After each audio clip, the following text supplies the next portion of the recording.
Thinking about buying a laser machine? Maybe you're an avid crafter who's heard that the laser machine is the next big thing to dive into. Or maybe you're a Cricut expert and you've kind of outgrown your desire to work with paper and other thin materials. Or maybe you're just a crafty, aspiring entrepreneur who has heard that the laser business could be a lucrative business. Buying a CO2 laser machine is an investment, so making sure that you're sure is really important. Hi, I'm Stacy, a small business owner who's found a love for calligraphy and lasering. I'm a teacher by day, so I guess it's no surprise that I'm here on YouTube wanting to share my journey and all the things that I learned along the way. In this video, we will talk about 3 different factors that I think are important for you to consider before purchasing your laser machine. The first one is logistics. Second one is safety and environment. And third one is your why. Factor number 1, logistics. And part of logistics is going to be space. Where are you going to put your laser machine? I really suggest figuring that out first, because if you don't know where you're going to put it, then why even bother getting one? There are desktop size laser machines such as Glowforge, where it can fit on a normal size table in your home, but there are a lot of larger options that are more industrial in size, I suppose you could say. So figuring out where you want to put your machine is really important. And to go along with that, because most machines are pretty large, you'll want to consider the weight of the machine. Previously, I lived in a townhouse style home and there were stairs to get to my unit. So having to lift and carry and transport that machine upstairs was something I had considered. Luckily for me, I moved into a single family home where I didn't have to lift it up the stairs, but I did have to lift it onto the table where it currently sits. And the machine I have is 400 pounds.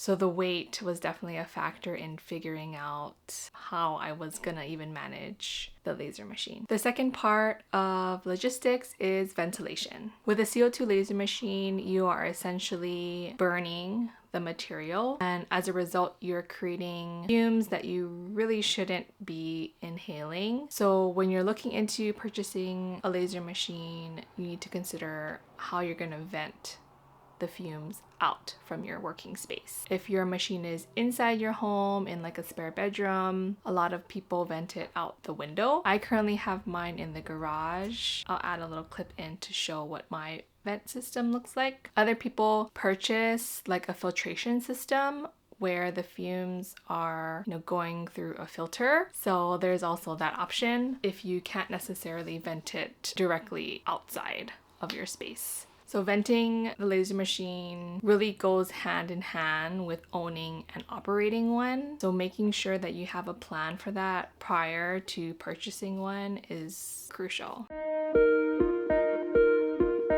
Factor number 2, safety and environment. So a laser machine is not a toy.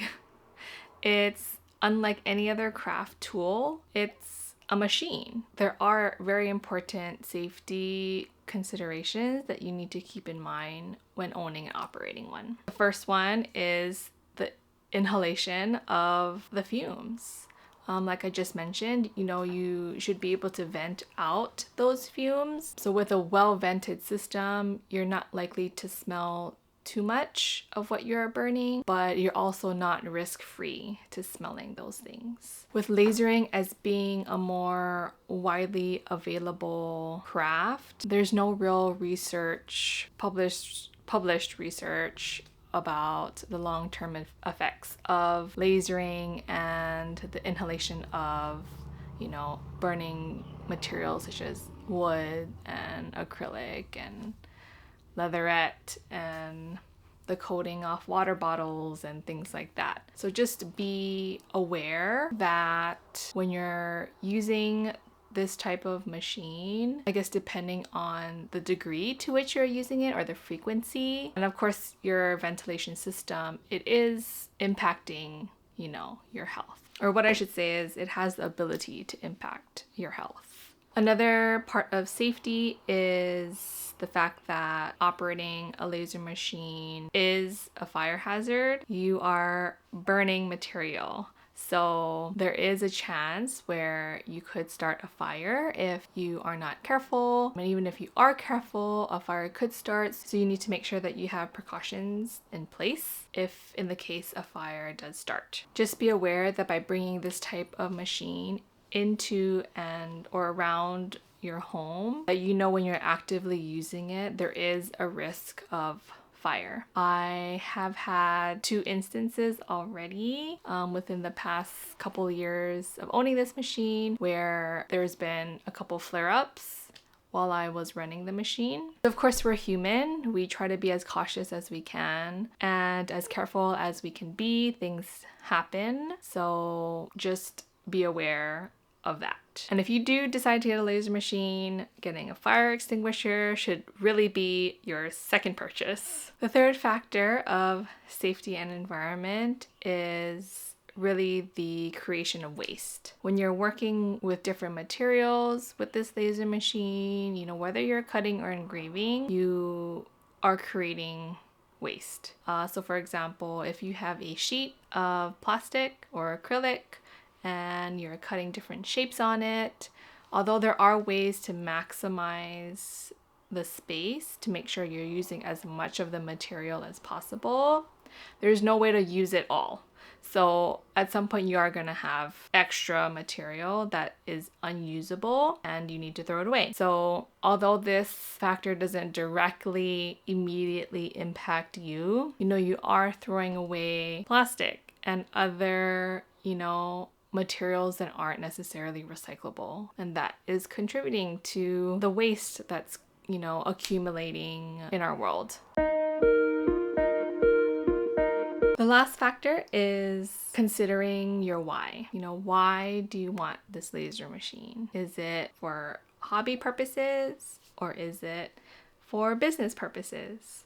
Or do you want the option to have your hobby eventually turn into a business one day? I think answering these questions is important when you're doing your research for a laser. It's really going to impact, you know, which laser machine that you buy and how much you're willing to invest or spend on this machine. If money or space is not a factor for you, then I suppose you don't necessarily have to answer that question of, you know, hobby or business.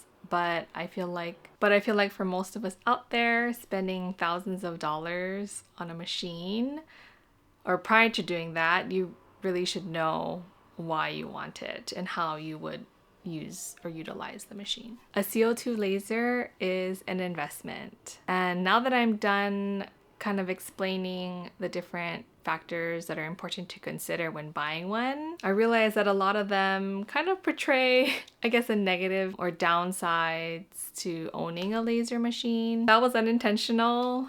There are definitely upsides to owning one, but I don't feel like it's really necessary to explain that, because if you want one, I'm sure you already know. But really, these factors are part of the reality of owning and operating one. So I really want you to have these in mind when you are doing your research about the different options that are out there. Good luck on your laser journey. If you do, you know, end up buying one, or if you really think that you will invest in one, please leave me a comment down below and subscribe to my channel. I do hope to create and upload more beginner tutorials or tips and tricks that I've learned onto the channel. So I hope to see you back here. Thanks so much for watching, and I'll see you in the next one.